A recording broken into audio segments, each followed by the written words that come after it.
আসসালামু আলাইকুম। আজকে আমি আমার মার বিষয়ে কিছু কথা বলবো। আমি 2000 সাল থেকে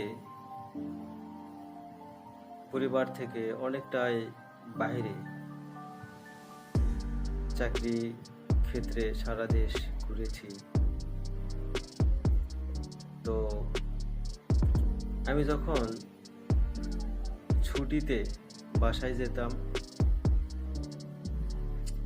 তখন তো আজকের মতো মোবাইল ছিল না, যোগাযোগের এরকম অত্যাধুনিক মাধ্যম ছিল না।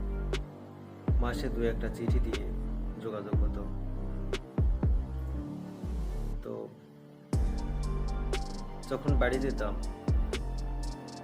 হয়তো বা 1 মাস পর, 2 মাস পর বা 3 মাস পর যখন বাড়ি যেতাম,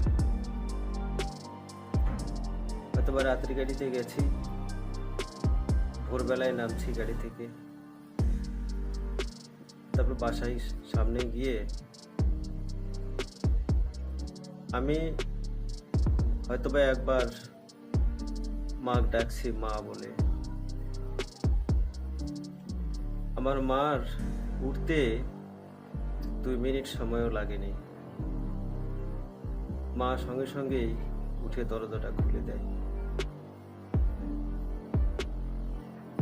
মনে হচ্ছিল যে মা সারা রাত ঘুমায়নি, হয়তোবা আমি আসবো এই অপেক্ষাতেই বসেছিল।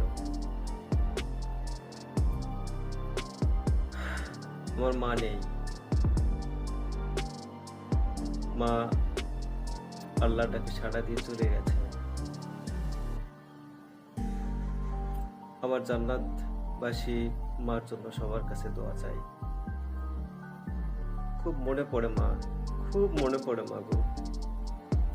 আজকে অনেক কিছু করেছি, অনেক কিছু হয়েছে, শুধু মা নেই, শুধু মা নেই।